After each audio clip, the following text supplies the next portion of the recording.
عثمان جون چی شده؟ حال تو خوش نیست؟ بگم نمکی بیاد بماله؟ چی رو به مال احمق؟ ماست بماله دیگه. مگه نمکه جز ماسمالی کار دیگه هم بلده؟ این داستان واکسن چی شد بالاخره؟ عثمان جان مگه قرار بود چی بشه؟ از بچه تا پیر و جوون شبانه روز دارن شما و اقوام و کل فک و فامیل و مبارک رو مورد عنایت قرار میدن. خب تقصیر شما گاگولاست دیگه. مگه قرار نشد همه کاس و کوزا رو سر نمک و روحانی بشکنید؟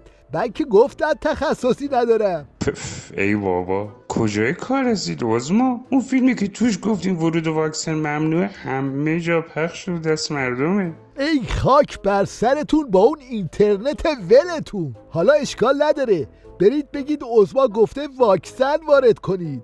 عثمان نمیشه که بابا خیلی زایه. میگن این ولی فقیه یا پاندول ساعت هر روز یه چیز میگه. آخه پس چه غلطی بکنیم؟ عجب گیری کردیم ما. هوش، تو اینجا چی کار میکنی نفله؟ این چیه با خودت آوردی؟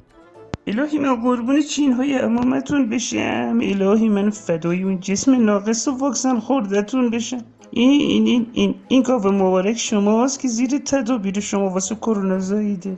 اونم نه یکی دو قلو. لطفا قابل بدونی تا پاچه این گاو رو بخورونم. بذاری گوسالهاشو واکسن بزنم. چی فکر میکردیم چی شد؟ کرونا قرار بود قاطق نونمون باشه، حالا داره میشه قاتل جونمون.